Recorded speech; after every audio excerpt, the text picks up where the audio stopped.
Всем привет, меня зовут Нина Заславская. Сегодня я вам покажу, как сделать красивые губы эффект тинта. Что такое эффект тинта?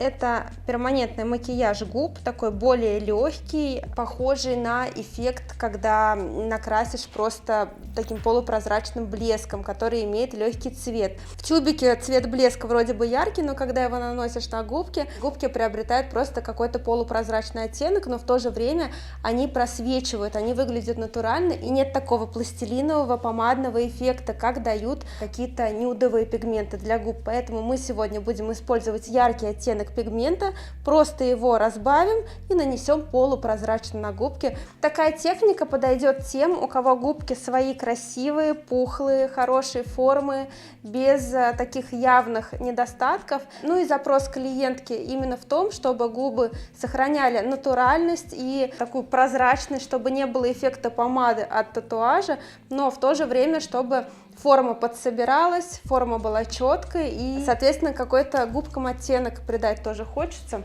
Как вы знаете, я рисую с помощью вот таких плоских кисточек. Сначала я такими большими мазками как бы это все обозначаю, намечаю края своего эскиза, а потом уже довожу до идеала свой эскиз с помощью тоненькой маленькой кисточки, чтобы прям ровно-ровно все было. Я намечаю именно по контуру губки, не выхожу ни в коем случае за пределы губы, поэтому сначала ставлю вот такие засечки между слизистой губ и началом кожи лица, то есть там, где появляются поры, вот такие точечки, я на эту область уже не захожу.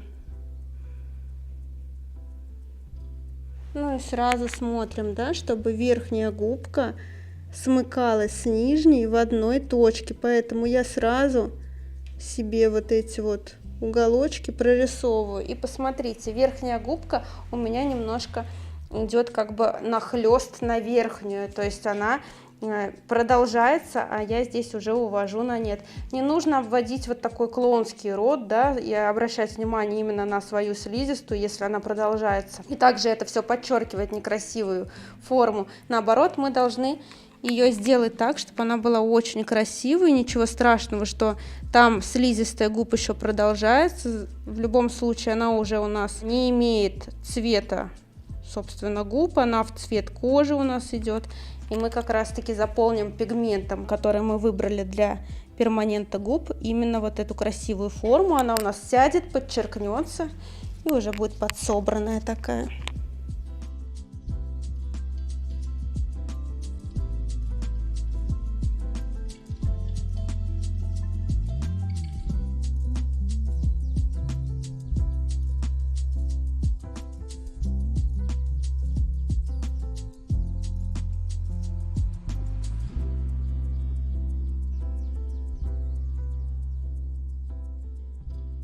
Итак, мы отрисовали эскиз, сейчас мы его зафиксируем с помощью специальной пудры.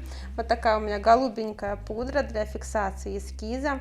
Она прям очень хорошо входит в поры и фиксирует вот эту белую обводку, которую мы, собственно, нанесли вокруг губ, чтобы отрисовать эскиз. Это позволяет эскизу не стираться во время процедуры и хорошенько его закрепить. То есть вы уже не переживаете, что у вас что-то сотрется. Для губок я буду использовать картриджи Lotus 0,35 диаметр, заточка острая, текстурированные иглы, поэтому мы будем ими работать более аккуратненько, они потому что поострее, но зато они быстрее вносят пигмент. Единственное, текстурированными иглами не стоит делать большой размах, иначе можно зацепить кожу, ну и травмировать ее. Вольтаж на блоке у меня 5,8. Мы начинаем с фиксации контура, аккуратненько ведем и постоянно проверяем, чтобы контур остался. Здесь не нужно сильное натяжение, я просто разворачиваю губку, чтобы мне было удобно вести линию, и топчусь на одном месте, не выходя из кожи. Кстати, так как мы сегодня выбрали технику эффект тинта, да, полупрозрачных акварельных губ, кто-то называет эту технику акварельной техникой. То есть, что это значит? Мы берем яркий пигмент и разбавляем его дилуентом, разбавителем специальным, чтобы снизить концентрацию яркости вещества, чтобы не был слишком плотный пигмент, чтобы он был полупрозрачный, водянистый такой. То есть вы можете представить даже, вот кто, ну, наверное, все сталкивались в жизни с акварелью и с гуашью. И все знают, что акварель, она более прозрачная такая. Даже вот говорится, акварельный рисунок, он такой легкий, водянистый. В отличие от гуаши, где используется белила. И гуашевый рисунок, он прям такой плотный, кроющий. То есть у нас такого эффекта не будет помадного, плотного, кроющего. У нас будет полупрозрачный. Соответственно, нам и контур тоже не нужно делать каким-то ярким, там, плотным. У нас такая легкая полупрозрачная линия фиксирующая будет. И соответствующее заполнение тоже у нас будет полупрозрачное, легкое, не плотное. И такая у нас прям прекрасная фиксирующая линия получается. Вы можете посмотреть, как хорошо остается пигмент. Очень удобно вот так губку захватить между пальчиков и прокрашивать контур именно таким образом, потому что губка никуда не денется у вас, не дернется, если, ну, может такое быть, у многих дергается губка, особенно ближе к арке Купидона, где самое чувствительное место, да, у нас, где больше всего нервных окончаний сосредоточено. Ну и плюс вы лучше чувствуете свою работу, прокол кожи, прям очень хорошо ощущается, когда вы держите пальчики таким образом.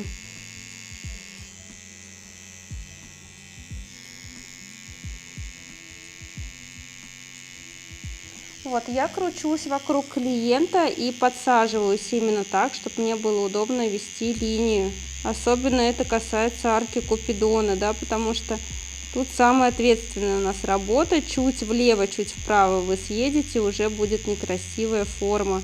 Поэтому вдруг, если у вас во время процедуры что-то съехало, вы обязательно должны встать и еще раз проверить свой эскиз, чтобы все было ровно. Ни в коем случае нельзя выдумывать в процессе, где-то дорисовывать, там, на авось. Ай, нормально все будет.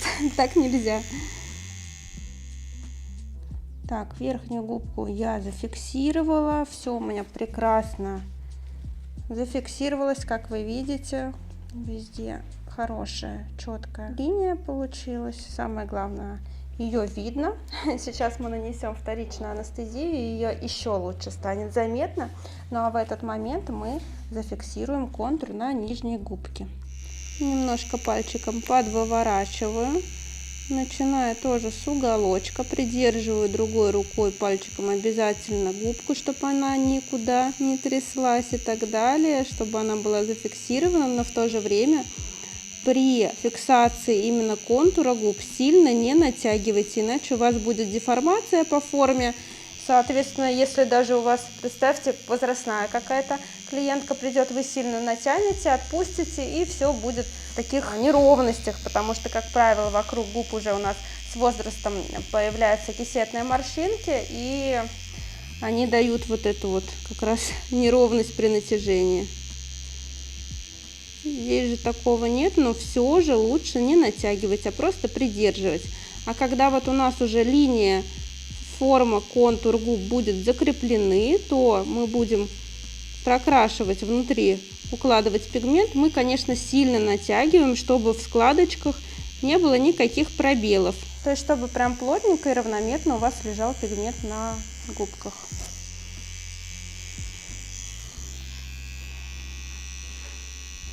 На нижний контур тоже несу анестезию.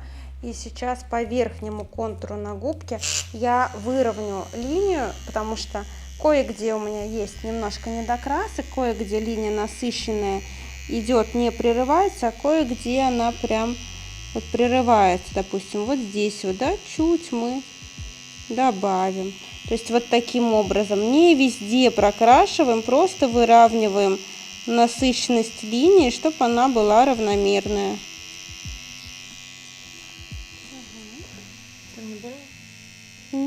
Смотри, просто я могу анестезию добавить. Просто когда много анестезии добавляется, во-первых, не так равномерно заживает, как без анестезии. Дольше процедура делается. Дубеет кожа где-то, и из-за этого не так равномерно не укладывается. более чем контур сейчас будет. Нет, конечно, легче. Если прям вот нетерпимо будет, я тебе чуть-чуть анестезию буду добавлять, ладно? Но так поверхностно все вообще спокойно лежат, если уж прям что говори. Все, я начинаю прокрас и начинаю укладывать пигмент. Смотрю, чтобы не было пробелов. И постоянно протираю этот уголочек, который крашу. Дальше не хожу. Мне нужно как бы расправиться с этим уголочком и потом уже идти дальше. Я не работаю вот так вот слоями по всем губам, а работаю сразу здесь и сейчас. То есть выбрала себе кусочек и довожу его до идеала. У контура губ я работаю мелкими штришочками, прям вот, чтобы, во-первых, не выйти за контур, во-вторых, чтобы поплотнее у контура пигмент лежал, так как все-таки форма, чтобы не потерялась при заживлении.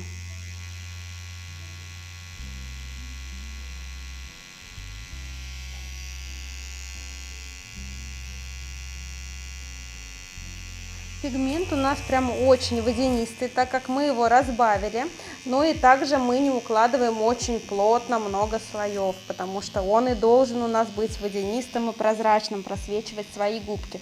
Но, конечно, контур, который мы закрепили, не должен выделяться от нашей закраски, поэтому по этой линии мы прорабатываем мелким штришочком еще раз. Вот, ну и, конечно, не нужно делать очень яркий контур, да, чтобы не доводить всю закраску губ до этой яркости контура, иначе у вас просто получится такой эффект помады яркой. Как вы видите, я все топчусь на одном месте и постоянно возвращаюсь в уголочек, потому что он у меня еще до конца не готов. У меня там есть пробельчики, которые мне нужно устранить.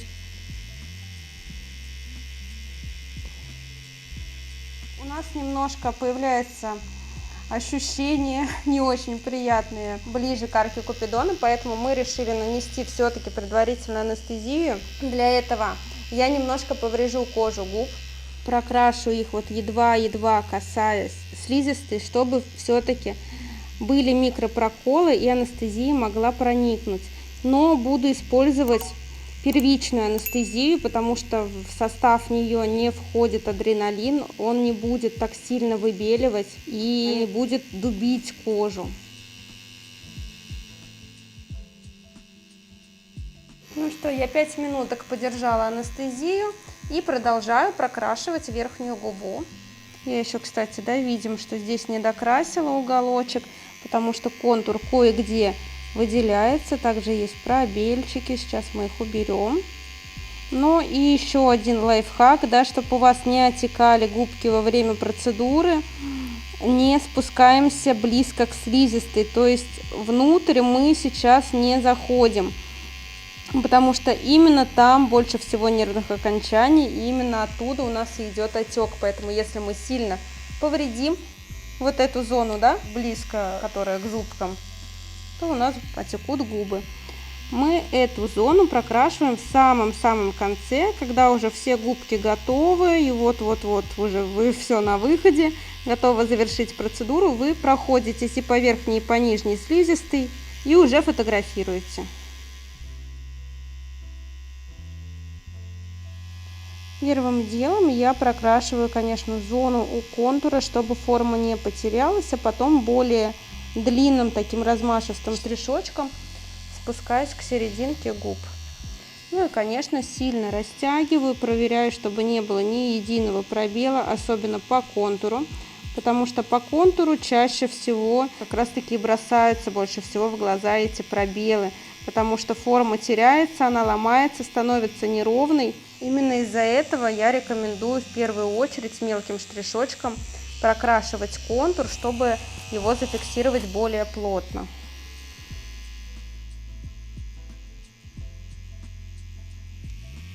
Я сейчас продолжаю закрашивать и выискивать пробелы, двигаюсь потихонечку к завершению верхней губы. Конечно, обязательно все очень хорошенько раздвигаю, просматриваю, чтобы не было ни прокрасов, каких-то пробелов. И точно так же закрашиваю. Напоминаю, что пигмент не нужно укладывать слишком плотно, потому что У нас техника акварельная, полупрозрачная, и пигмент должен все-таки просвечивать свою губку. Это такая работа, как при пудровом напылении на бровках, когда мы наносим. Пигмент полупрозрачно, и он у нас пиксельно просвечивает свою кожу тоже. Тут то же самое. То есть я с таким достаточно хорошим размахом по всей поверхности губки прохожусь. Единственное, я более мелким штришочком прорабатываю у контура, ну, чтобы аккуратненькая губка получилась, чтобы четкость была и не выйти за контур, то есть только из-за этого. А потом я немножко увеличиваю амплитуду штриха, перекрещиваю свои штришочки. И у меня такая напыляшка легкая получается, прозрачненькая. Самое главное, равномерная. Я прокрасила верхнюю губку, но, как вы видите, по зоне слизистой у меня еще более светлый цвет, потому что я там не прокрашивала. Губка у меня и так уже немножко вздулась, но чтобы она пришла в чувство, я на нее нанесла гидрокортизоновую мазь. Она очень хорошо снимает отечность, поэтому вы можете тоже использовать этот прием у себя в кабинете и купить гидрокортизоновую мазь, положить ее в свой холодильничек, потому что ее надо держать именно в холодильнике. Вот, и если у вас пойдет отек, вот так вот нанести на губку и дать ей немножечко остынуть. Ну а в этот момент я буду делать нижнюю губу. Все то же самое, что и на верхней. Нижняя губка, как правило, прокрашивается гораздо быстрее. Она менее чувствительная, она менее сложная. И для прокраса ее я использую специальные стоматологические валики. Не раз вам об этом говорила. Скажу еще раз, чтобы вы запомнили, потому что многие игнорируют и не пользуются ими. На самом деле они прям облегчают конкретно работу. Так, губки приоткрой. Вот так вот валичек туда. И все, мы начинаем прокрас. Посмотрите, как хорошо натягивается уголочек губы на этот валик.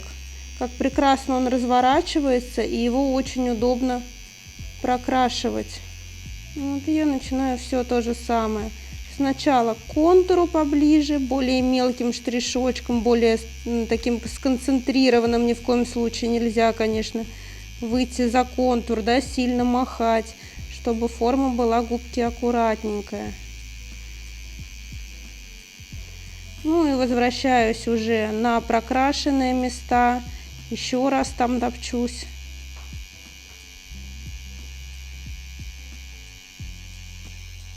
Ну, как вы видите, ничего здесь не поменялось по технике. Все я выполняю то же самое, точно так же работаю мелкими штрихами, увеличиваю их ближе к слизистой. Именно поэтому мы ускорим процесс и покажем вам уже финальный результат.